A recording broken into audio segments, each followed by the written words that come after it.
بسم اللہ الرحمن الرحیم۔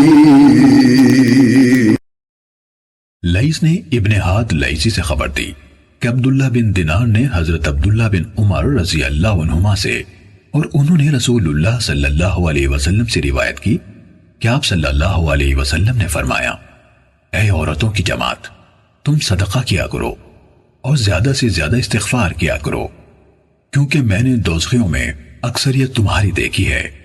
ان میں سے ایک دلیر اور سمجھدار عورت نے کہا، اللہ کے رسول، ہمیں کیا ہے؟ دوزخ میں جانے والوں کی اکثریت ہماری کیوں ہے؟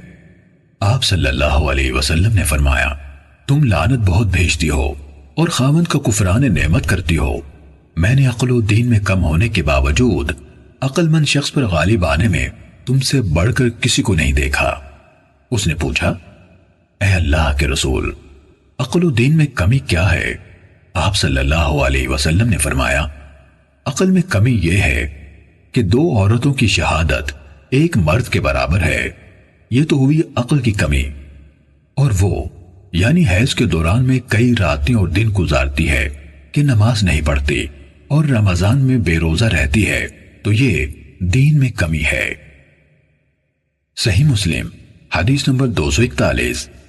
ابو حازم نے حضرت ابو ہریرہ رضی اللہ عنہ سے روایت کی، انہوں نے نبی صلی اللہ علیہ وسلم سے روایت کی کہ آپ صلی اللہ علیہ وسلم نے فرمایا، جو اللہ اور قیامت کے دن پر ایمان رکھتا ہے، جب اپنی بیوی میں کوئی پسند نہ آنے والا معاملہ دیکھے تو اچھی طرح سے بات کہے یا خاموش رہے، اور عورتوں کے ساتھ اچھے سلوک کی نصیحت قبول کرو، کیونکہ عورت پسلی سے پیدا کی گئی ہے اور پسلیوں میں سب سے زیادہ ٹیڑھ اور اس کے اوپر والے حصے میں ہے، اگر تم اسے سیدھا کرنے لگ جاؤ گے تو اسے توڑ دو گے، اور اگر چھوڑ دو گے تو وہ ٹیڑھی ہی رہے گی۔ عورتوں کے ساتھ اچھے سلوک کی نصیحت قبول کرو۔ صحیح مسلم حدیث نمبر 3644۔